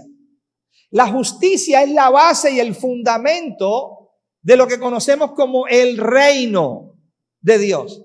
Porque el reino de Dios, mis amados, no es comida ni es bebida, sino es ¿qué? Justicia, paz y gozo ¿qué? En el Espíritu. La justicia es la esencia y centralidad del reino, porque el fruto de la justicia se llama paz. Lo primero que aparece en el corazón es justicia, justicia de Dios, justicia divina, naturaleza divina. Y el fruto de esa justicia se llama paz. Isaías 32 lo dice. El fruto o la labor de la justicia es paz, reposo y seguridad. ¿Para qué? Para siempre. Y mi pueblo habitará en habitaciones seguras, en recreos de reposo, gozo. Por tanto, el fruto de la justicia se llama ¿cómo? Paz y gozo. ¿Qué es justicia, paz y gozo? En el Espíritu, reino ¿qué? De Dios. Por tanto, Dios está diciendo, yo quiero que el fruto que se produzca en los corazones de los hombres sea mi salvación y mi reino. Pero eso se produce ¿cómo? Juntamente. ¿Cómo? Juntamente. O sea que para Dios no concibe Él una salvación sin reino o un reino sin salvación. Eso solamente existe en nuestra mente. Que exista una salvación desconectada del reino o un reino desconectado ¿de qué? De la salvación. No, porque el mismo que produce salvación, que es el Salvador, es el mismo Rey. Y si la salvación se va produciendo, la justicia del Rey empieza a ser ¿qué? Manifestada y a tomar lugar ¿dónde? En el corazón, ¿ok? Pero para que esto se produzca, ¿qué se necesita? Que la tierra se ¿qué? Se abra. Pregunta, ¿se puede abrir la tierra por sí sola?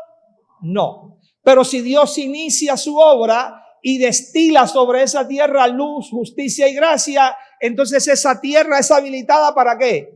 Para abrirse, aunque no es obligada para abrirse. ¿Estamos identificando eso? Otro cuadro muy claro, Isaías 55.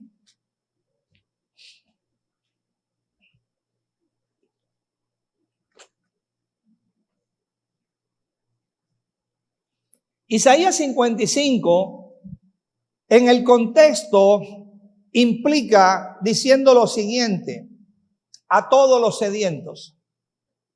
Pregunta, ¿puede el hombre por sí mismo tener sed de Dios? Entonces Dios tiene que producir esa sed. Por eso es que la palabra profética dice, en los postreros días yo enviaré a la tierra. Enviaré hambre y enviaré sed. Pero no enviaré hambre de comida, tampoco enviaré sed de bebida, hablando a nivel natural, sino que enviaré hambre y sed de oír mi palabra. Una obra que Dios empieza ¿qué? A hacer. A todos los sedientos, venid a las aguas. Y a los que no tienen dinero, venid, comprad y comed. Venid, comprad sin dinero y sin precio vino y leche. ¿Por qué gastáis el dinero en lo que no es pan? Y vuestro trabajo en lo que no ¿qué? Sacia. ¿Por qué el hombre vive o empieza a tener una vida que no corresponde en absolutamente nada a lo que es de Dios, a lo que procede de Dios? Bueno, la razón porque no oye a Dios. Pero no oye a Dios no porque Dios no le hable, sino porque no vuelve o inclina su corazón a lo que Dios le está ¿qué? Hablando. Por eso el llamado, oídme atenta ¿qué? Mente. Oídme ¿qué? Atentamente y comed ¿de qué? Del bien, y se deleitará ¿qué? Vuestra alma con grosura. Inclinad vuestro oído, venid ¿qué? A mí, oíd y vivirá ¿qué? Vuestra alma. Diga, para vivir, primero hay que oír. El orden es oíd y vivirá vuestra alma. Nadie puede vivir si primero no ¿qué? No oye. Oíd y vivirá vuestra alma, y haré con ustedes ¿qué? Pacto eterno, las misericordias firmes a David. He aquí que yo lo di por testigo ¿a quién? Observe que no dice a un pueblo, dice a los pueblos. ¿Ok? Por jefe y por maestro ¿a quién? A las naciones. Es por eso que Juan 1:4 dice aquella luz verdadera que alumbra, en él estaba la vida, dice, y la vida era ¿qué? La luz de los hombres. Y el 9 dice, aquella luz verdadera que alumbra ¿a quién? A todo hombre, no a unos hombres, sino a ¿qué? A todo hombre. Venía ¿qué? A este mundo. O sea, es obra de Dios. Es obra de Dios aparecer en los corazones de los hombres. Es obra de Dios ministrar su luz al corazón de los hombres. Es obra de Dios permitir que su gracia se manifieste en el corazón de los hombres. Es obra de Dios llamar a los hombres a que se vuelvan ¿qué? A Él. No es una obra humana, es una obra ¿de quién? De Dios, ¿ok? Por eso Dios tiene su testigo y su jefe y maestro a todas las naciones. Ahora, versículo 10, identificando el contexto de lo que Dios viene ¿qué? Hablando, dice, porque como desciende de los cielos, ¿qué desciende de los cielos? La lluvia y la nieve, y no vuelve ¿qué? Allá, sino que riega la tierra y la hace ¿qué? Germinar y ¿qué? Y producir, y da semilla al que siembra y pan ¿qué? Ok, lo primero que Dios hace en este lenguaje profético es usar un ejemplo totalmente natural. Y dice, señores, consideren esto. De los cielos desciende lluvia y desciende ¿qué? Nieve. ¿Qué hace esa lluvia y esa nieve? Riegan la tierra y la hacen ¿qué? Germinar y producir. Por tanto, si la tierra no recibe lluvia y nieve, ni puede germinar, ni puede producir.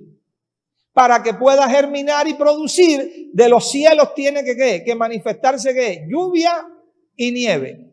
Cuando esa lluvia y nieve riegan la tierra se ¿qué? Se abre para recibir dicha lluvia y dicha nieve. Entonces, lo que le cae a la tierra, la lluvia y la nieve que vienen de arriba, la hacen ¿qué? Producir y ¿qué? Y germinar. Ahora, produce y germina.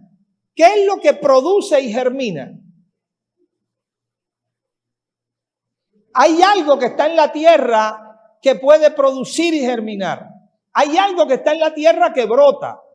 Hay algo que está en la tierra que nace. Y eso que brota y nace, entonces crece y ¿qué? Y germina. ¿Qué es? La semilla. La semilla. Si usted tiene una tierra sin semilla, vamos, un ejemplo. Usted compra un terreno. ¿Okay? Usted compra su terreno y entonces usted tiene el terreno ahí listo, preparado. Usted quiere cosechar en ese terreno. ¿Qué tiene que hacer usted para cosechar en ese terreno? Usted tiene que sembrar la semilla, porque si usted no siembra la semilla y deja el terreno ahí limpiecito, llueve y llueve y llueve, pero yo le garantizo que usted no tiene cosecha. ¿Por qué no tiene cosecha? Porque no ha sembrado. Primero tiene que haber una ¿qué? Una semilla en la tierra. Y cuando le caiga lluvia y nieve, entonces la lluvia y nieve, ¿qué le hacen a esa semilla? La hacen que germine y ¿qué? Y brote. ¿Ok? Y entonces, cuando la semilla nace, crece, brota, ¿ok? Lleva fruto, ¿qué da? Semilla al que siembra. ¿Y qué más? y pan ¿a qué? Al que come. Entonces observe los dos elementos que hay aquí, o mejor, tres elementos. El primero, un elemento celestial de arriba que viene, lluvia y qué, y nieve. Un segundo elemento, ¿ok?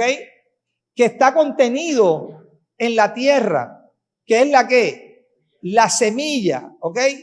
Y un tercer elemento que es la tierra misma, ¿ok? Dos de esos elementos en este lenguaje profético, mis amados, son algo que Dios establece o que Dios provee, que son celestiales.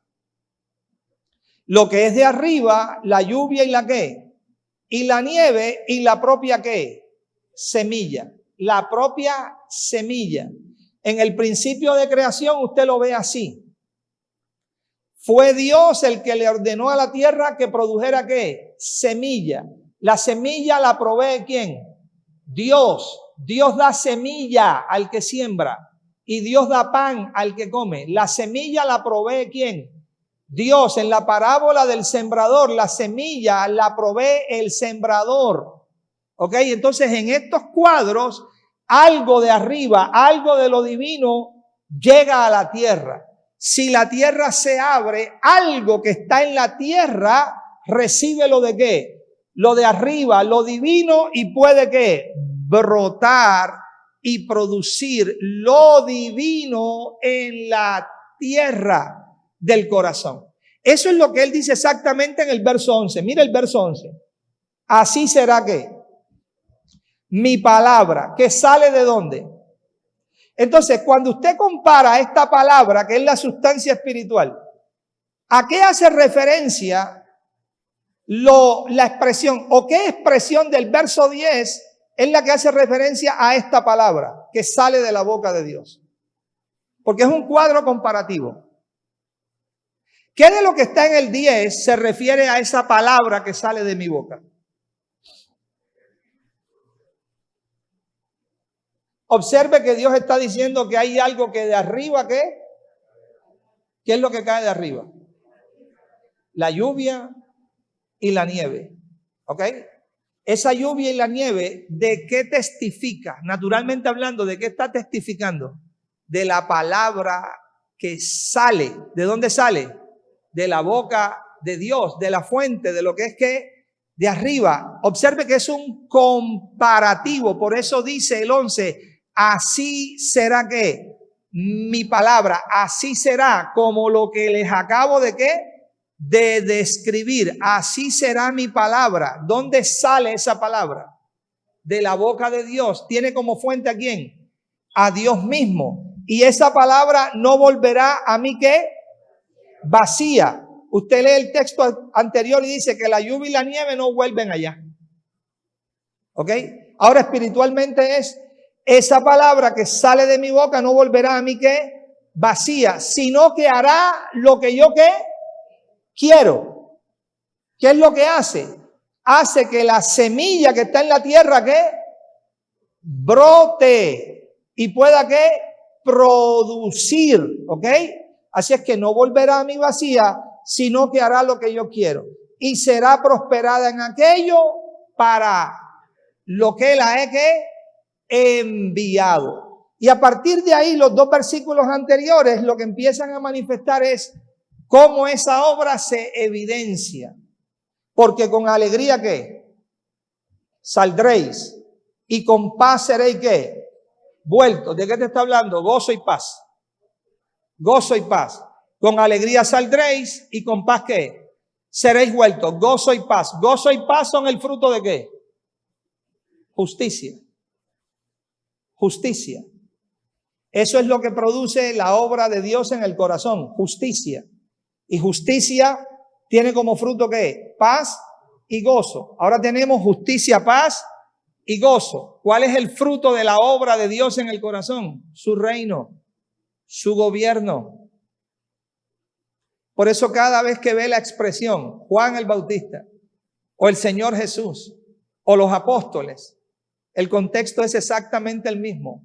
Arrepentíos, porque el reino de Dios ha llegado. Arrepentíos, vuelvan el corazón ¿a quién? A Dios, porque la justicia, la paz y el gozo que produce el Espíritu ha llegado. Eso es lo que Dios quiere producir, ¿dónde? En el corazón de los hombres, para transformarlos a su propia, ¿qué? Imagen. Los collados levantarán, ¿qué? Canción delante de vosotros, montes, montañas, obstáculos, los árboles del campo, los hombres darán palmadas ¿de qué? De aplauso en reconocimiento de la obra de Dios que está tomando lugar, ¿dónde? En el corazón. En lugar de la zarza, ¿qué crecerá? Ciprés. Y claro que hay una diferencia amplia, enorme entre zarza y ¿qué? Y ciprés. Zarza es un arbusto pequeño, espinoso, ¿ok? Si usted sale corriendo en medio de un zarzal, eso es terrible, ¿ok? Pero el ciprés es un árbol grande, frondoso, ¿ok? De madera rojiza que da una sombra extraordinaria, ¿ok? En lugar de esa zarza, ¿qué crecerá? Ciprés, que es lo que ha crecido en el corazón del hombre cuando el hombre está sin el gobierno de Dios, pura zarza. Pero ¿qué crece cuando el gobierno de Dios empieza a ser manifestado? Ciprés, reposo, seguridad, ¿fruto de qué? De la paz. ¿Y esa paz fruto de qué? De la justicia, ¿ok? Y en lugar de la ortiga, ¿qué crecerá? Arrayán, el mismo cuadro, la ortiga, ¿ok? Produce una hoja que está llena de vellosidades. Si usted llega a rozarse con esas vellosidades, tiene que correr a echarse cremas dermatológicas porque la rasquiña que produce es insoportable. Entonces, en lugar de eso, lo que se va a producir es que arrayán, y será el Señor por nombre, por señal eterna, que nunca será ¿qué? Cortada, o que nunca será ¿qué? Raída. Lo que Dios está hablando aquí, por medio del profeta Isaías, es una descripción de cómo Él hace su obra, ¿qué? En los corazones que se disponen y se abren a lo que Él ha iniciado, ¿qué? En ellos. Lo que Dios quiere producir, ¿qué? En ellos, ¿ok? La obra que Dios inicia en los corazones, y esos corazones se disponen, entonces esa obra se hace, ¿qué? Real en esos corazones. Volvemos ahora a Primera de Pedro. Primera de Pedro. Entonces nos queda claro que el corazón tiene que ¿qué? Que abrirse, ¿ok? Pero el abrirse es la respuesta a la iniciativa divina, ¿ok? Y el corazón que se abre entiende y es convencido de esta realidad, por eso nunca puede identificar esto como un logro ¿qué? Personal o un logro ¿qué? Propio, porque entiende que la salvación que se produce en él no la produce él. ¿La produce quién? El Salvador. Pero igual como puede recibir esta obra que Dios está iniciando en él, también la puede ¿qué? Rechazar. De la misma manera. ¿Ok? De la misma manera. Entonces Pedro dice, habiendo purificado vuestras almas por la obediencia ¿qué? A la verdad. No es que yo mismo purifique mi alma, sino que cuando respondo favorablemente a la obra de gracia que Dios inicia en mí, la obra de esa gracia produce en mí esta ¿qué? Limpieza o ¿qué? O purificación. No soy yo mismo el que produzco la limpieza. La palabra viva y eficaz, cuando la abrazo y la recibo, produce en mí la ¿qué? La limpieza. Produce en mí la purificación del corazón. O sea, prepara la tierra de mi corazón para que reciba ¿qué? La semilla incorruptible. Por eso el amor de Dios nace. ¿En qué tipo de corazón nace? Un corazón limpio, una buena ¿qué? Conciencia y una fe ¿qué? No fingida, pero ahora entiendo que ese corazón limpio, esa buena conciencia y esa fe no fingida, no la puedo producir yo. Solo la puede producir ¿qué? Dios, cuando mi corazón no rechaza, sino que se vuelve en respuesta a la obra que Dios está iniciando en mí. Amén, amados. Habiendo entonces purificado vuestras almas por la obediencia ¿qué? A la verdad. ¿Okay? Y eso se hace mediante ¿qué? El Espíritu, para el amor fraternal no fingido. Amaos unos a otros entrañablemente de corazón ¿qué? Puro. Entonces ahora es la obra del amor de Dios, ¿en dónde? En nosotros. ¿Quién puede pensar que es posible que uno ame entrañablemente a sus hermanos? Y aún más, este amor dice que nos lleva a amar a nuestros ¿qué? Enemigos. ¿Cómo eso es posible? Solo experimentando esta obra de gracia en el corazón. Porque por nosotros mismos es completamente ¿qué? Imposible. Por eso es el fruto de Dios en nosotros. No es mi fruto, no es tu fruto. Es el fruto de Dios que podemos ¿qué? Llevar. Así es como la tierra buena que Dios prepara puede llevar ¿qué? Fruto. Toma la palabra, acoge la palabra, recibe la palabra, abraza la palabra, se une a la palabra, se casa con la palabra y la palabra produce en el corazón fruto. A 30, a 60 y a 100 ¿qué? Por 1. Luego, dice en el verso 23, siendo ¿qué? Renacidos. Siendo ¿qué? Renacidos. Ahora se nace de una simiente ¿cómo? Incorruptible, pero Dios ha preparado ¿qué? Ese corazón para que pueda experimentar el nacimiento y brote de ¿qué? De esa semilla espiritual. Amado, Dios ha puesto su semilla incorruptible no en unos hombres, en todos los hombres. El punto es que esta semilla que está puesta en el corazón de los hombres tiene que nacer y tiene que crecer, ¿ok? ¿Y se puede quedar sin nacer? Sí. Sí se puede quedar sin nacer. Pero Dios no la ha puesto en el corazón de los hombres para que se quede sin nacer. La ha puesto precisamente para que nazca y ¿qué? Y crezca, porque Dios quiere que todos los hombres procedan al ¿qué? Al arrepentimiento. ¿Qué significa eso? Que se vuelvan a Él para que puedan experimentar la obra del Señor en sus corazones. Eclesiastés 3:11 afirma esta verdad. Dios todo lo ha hecho hermoso en su tiempo, sin que alcance el hombre a entender la obra que ha hecho Dios desde el principio hasta ¿qué? Hasta el fin. Y dice, porque Él ha puesto eternidad. ¿En dónde ha puesto Dios eternidad? En el corazón de ellos. Lucas 17:21, búsquelo. Se le acercaron los fariseos y le dijeron, ¿cuándo ha de venir el reino? Dinos cuándo ha de venir el reino. ¿Cuál fue la respuesta del Señor? Dice que le respondió a ellos, a los fariseos, a los que le estaban preguntando, señores, el reino no vendrá con evidencia ¿qué? Ocular. El reino no vendrá con señales visibles. El reino de Dios, que es ¿qué? Justicia, paz y gozo en el espíritu, no puede ser visto con el ojo natural, ni con una conciencia natural.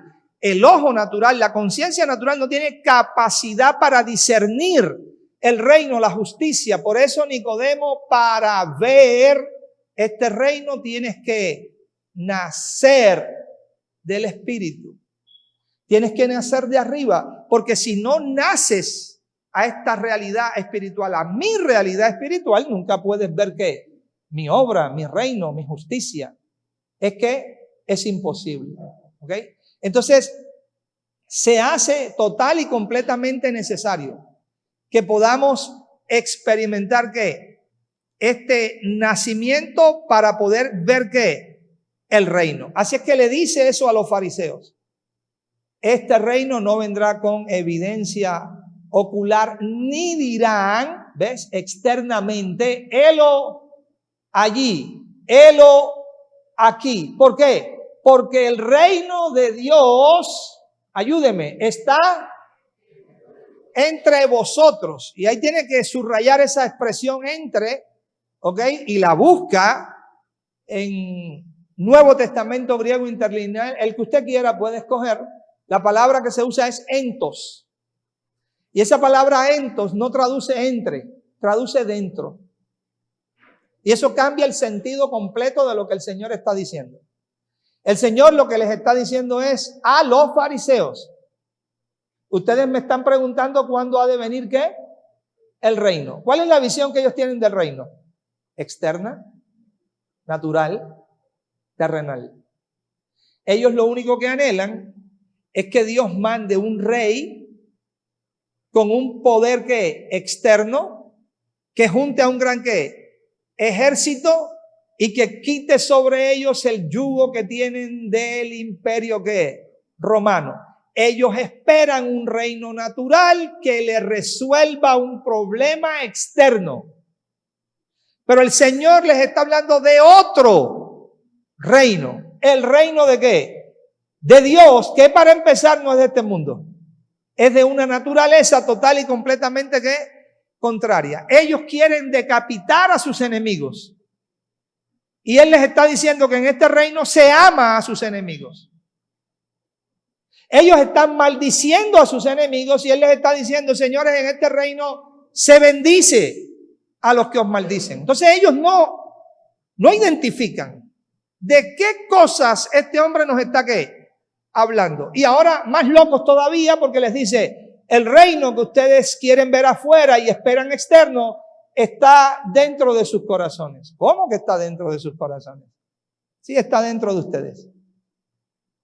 Pero ¿cómo está? Como una ¿qué? Semilla. Una semilla que necesita ¿qué? Nacer y necesita ¿qué? Brotar. Si la semilla no nace y crece, ¿qué fruto tiene usted de la semilla? Ninguno. Ningún fruto. Porque la semilla para producir fruto tiene que ¿qué? Que nacer y tiene que ¿qué? Que brotar. Entonces, la semilla estaba en el corazón ¿de qué? De los fariseos. Dios había puesto eternidad también ¿qué? En ellos. ¿Y qué quería Dios? Que esa semilla y esa eternidad ¿qué? Naciera y brotara para que también fueran ¿qué? Cambiados y transformados. Y una y otra vez les habló y una y otra vez les ministró esta semilla, esta palabra, pero ellos querían ¿qué? Matarle. ¿Y qué les dijo? Señores, mi palabra no haya cabida en vuestros corazones. Si mi palabra hallara cabida en vuestros corazones, mi palabra levantara la semilla del reino que yo he plantado en ustedes. Y ustedes podrían nacer de arriba y podrían ver y conocer el reino de Dios, mi justicia, mi paz y mi gozo en ustedes. Conocerían la salvación y la justicia que yo produzco ¿dónde? En el corazón de los hombres. Así es que, siendo renacidos, dice Pedro, no de simiente que corruptible, por tanto no es un nacimiento natural, sino de incorruptible. ¿Por la qué? Por la palabra de Dios, primera de Pedro 1:23, que vive y permanece ¿qué? Para siempre. Está usando la expresión el logos de Dios. La palabra de Dios. El logos no es lo que está escrito. El logos es lo que Dios dice, lo que Dios habla, lo que sale de la boca de Dios. ¿Por qué? Porque toda carne es como hierba y toda la gloria del hombre como la flor de ¿qué? De la hierba. ¿Ok? La hierba se seca y la flor ¿qué? Se marchita. Pero en contraste, mire lo que dice. La palabra del Señor, la rema de Dios, permanece ¿qué? Para siempre. ¿Qué está diciendo?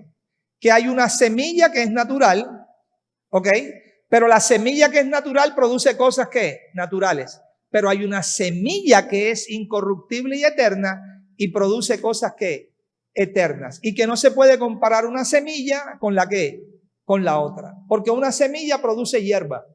La hierba produce flor, pero la hierba se seca y la flor ¿qué? Se marchita, son temporales.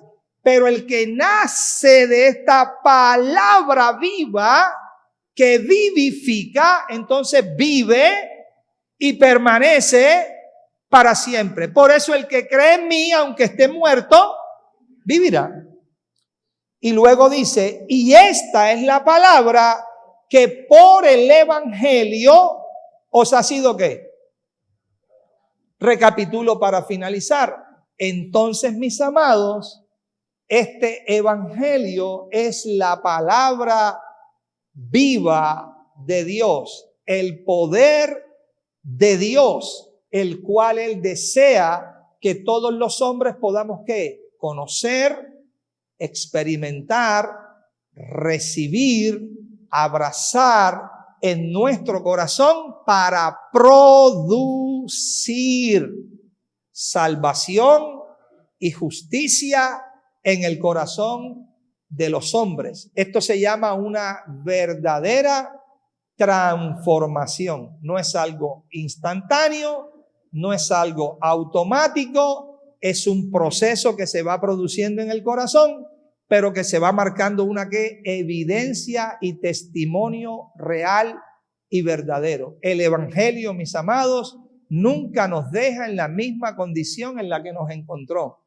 El evangelio cambia, el evangelio transforma, el evangelio produce la imagen de Cristo en los corazones de los hombres. Por eso es una palabra viva y por eso es una palabra que eficaz, va mucho más allá de simplemente conceptos, doctrinas, definiciones que podamos tener. Es un poder que tenemos que vivir, conocer y experimentar, y nos cambia a la imagen de Cristo. Amén, mis amados. Bueno, un fuerte abrazo para todos, ¿ok?